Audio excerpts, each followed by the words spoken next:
खेसारी लाल का एक गाना है मुजफ्फरपुर के लीची वाला, इसीलिए हमको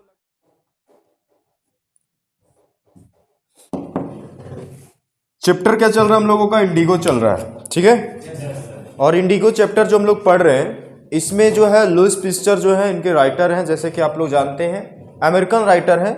उन्होंने the life of Mahatma Gandhi नामक एक बुक लिखा, जो कि महात्मा गांधी से रिलेटेड जितनी भी किताबें हैं अभी लिखी हुई है उसमें से बेस्ट किताबों में गिना जाता है इस किताब को। और इसमें जो है वो चंपारण के इंसिडेंट के बारे में बताया गया है। चंपारण में एक प्रथा चलती थी, जमींदारी प्रथा, उसी से रिलेटेड है इसमें, उसको हम लोग पढ़ेंगे।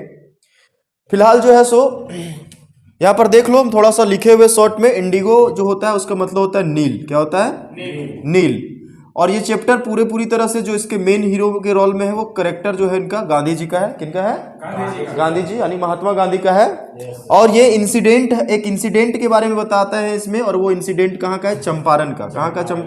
चंपारण। इसमें बिहार के बहुत से डिस्ट्रिक्ट का नाम भी आएगा, बहुत से डिस्ट्रिक्ट के बारे में हम लोग जानेंगे। दरअसल आप लोग कितने डिस्ट्रिक्ट के बारे में जानते हैं? चंपारण जो है एक डिस्ट्रिक्ट है, ठीक है। इसी चैप्टर को हम मॉर्निंग में पढ़ा रहे थे दूसरा बैच में, तो उसमें जो है बहुत से स्टूडेंट थे जिनको पता नहीं था कि चंपारण कहाँ है, लेकिन बहुत से मैक्सिमम स्टूडेंट को पता था कि चंपारण कहाँ है। तो हमने पूछा उन लोगों से कि चंपारण आप लोग कैसे जानते हैं, चंपारण बिहार का डिस्ट्रिक्ट है। तो कुछ स्टूडेंट ने कहा कि सर चंपारण में आंदोलन हुआ था, चंपारण के आंदोलन से जानते हैं। उसी में से कुछ, हाँ, उसमें से कुछ स्टूडेंट ने कहा कि खेसारी लाल का एक मूवी आया था सर, जिला चंपारण, है ना। और इसी में जो है अभी थोड़ा सा हम ब्रीफ में बात कर रहे हैं, इसी में एक पॉइंट आता है मुजफ्फरपुर। मुजफ्फरपुर हम बोले मुजफ्फरपुर कैसे जानते हो, और एक आता है मोतिहारी। क्या आता है?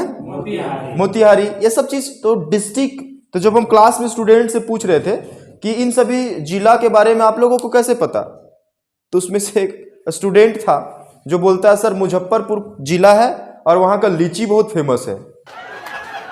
तो हमने कहा कि आपको कैसे पता वहां का लीची बहुत फेमस है, आपने कभी वहां की लीची खाई? तो सर खाए नहीं है, लेकिन खेसारी लाल का एक गाना है मुजफ्फरपुर के लीची वाला, इसीलिए हमको लगता है कि बहुत ज्यादा फेमस है।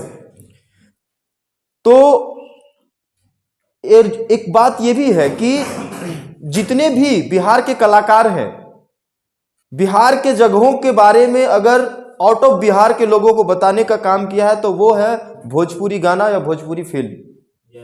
ठीक है ना?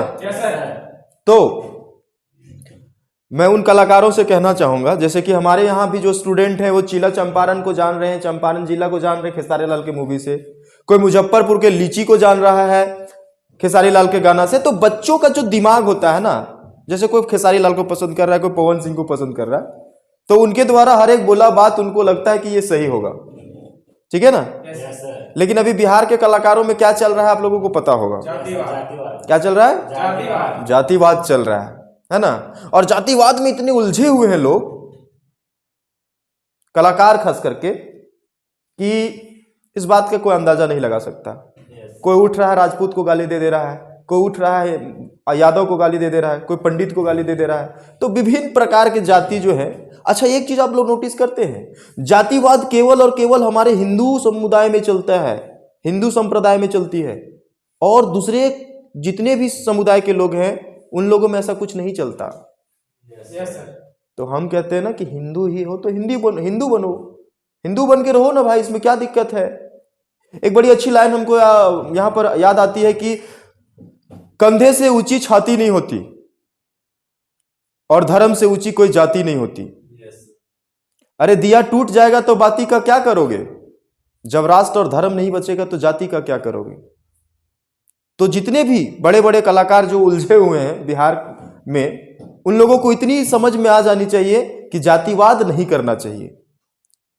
और एक बात, वहां के मीडिया जो है ना, मीडिया, वो लोग कहते हैं कि जितने भी सोशल मीडिया के लोग हैं, या फिर वो जाकर के फेस टू फेस रिपोर्टिंग करते हैं, लोगों का इंटरव्यू लेते हैं, सब लोग कहते हैं कि कलाकार कचड़ा फैला रहा है। कलाकार तो केवल कचड़ा फैला रहा है, लेकिन जितने मीडिया वाले हैं ना बिहार का, वो लोग उस कचड़ा को नाली से उठा के लोगों के थाली में परोसने का काम करते हैं। ज्यादातर लोग कचड़ा फैला रहे हैं, तो वो कौन फैला रहे हैं? मीडिया वाले फैला रहे हैं। जब आप जानते हैं कि वो गंदा गाना गाता है, गंदा बयान देता है, तो गंदे व्यक्तियों के पास क्यों जाते हैं आप इंटरव्यू लेने? क्यों जाते हैं? जब आप जानते हैं बंदा गंदा है या व्यक्ति गंदा है, तो उससे इंटरव्यू लेंगे तो वो गंदा चीज ही बोलेगा। और आपको इस दुनिया में, इस देश में, इस राज्य में देखते हैं लोग, तो उसके माध्यम से आप गंदगी फैला रहे कि नहीं फैला रहे? फैला रहे ना? तो कोई भी एपिसोड में उनको बहुत बार लोगों ने धमकी भी दी कि आप पीछे चले जाओ, चंपारण छोड़ के चले जाओ।